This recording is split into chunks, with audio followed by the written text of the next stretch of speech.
জয় বাংলা। এবার পবিত্র কাবায় জয় বাংলা স্লোগান দিয়ে তোলপাড় সৃষ্টি করেছেন এক যুবক। সামাজিক যোগাযোগ মাধ্যমে ছড়িয়ে পড়েছে এমনই একটি ভিডিও। মাত্র ৮ সেকেন্ডের ওই ভিডিওতে দেখা যায় কাবায় তাওয়াফরত অবস্থায় জয় বাংলা স্লোগান দিচ্ছেন যুবক। এতে আলোচনা সমালোচনার সৃষ্টি হয়েছে। জানা গেছে ওই যুবকের নাম হারুনুর রশিদ। তার বাড়ি চট্টগ্রামের লোহাগড়া উপজেলার পদুয়া ইউনিয়নের ঠাকুরদিঘি এলাকায়। ইসলাম ধর্মমতে হজ বা উমরা পালনের সময় মুসলমানরা পবিত্র কাবা তাওয়াফ করেন।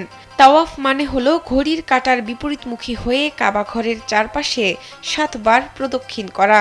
এ সময় হাজিরা নানা দোয়া পড়তে থাকলেও হারুন জয় বাংলা স্লোগান দেন। স্যান্ডেলিনা সো, রূপচর্চায় আভিজাত্য। গেল ২০ ডিসেম্বর আওয়ামী লীগের সাবেক ধর্ম বিষয়ক উপ কমিটির সদস্য সুশান্ত দাশগুপ্তের ব্যক্তিগত ফেসবুক পেজ থেকে এই ভিডিও সামাজিক মাধ্যমে শেয়ার দেওয়া হয়। তবে ভিডিওটি কবের সেটি জানা যায়নি। হজ বা ওমরা পালনের সময় প্রতিটি দলে একজন মুয়াল্লিম বা গাইড থাকেন, যারা নেতৃত্ব দিয়ে থাকেন।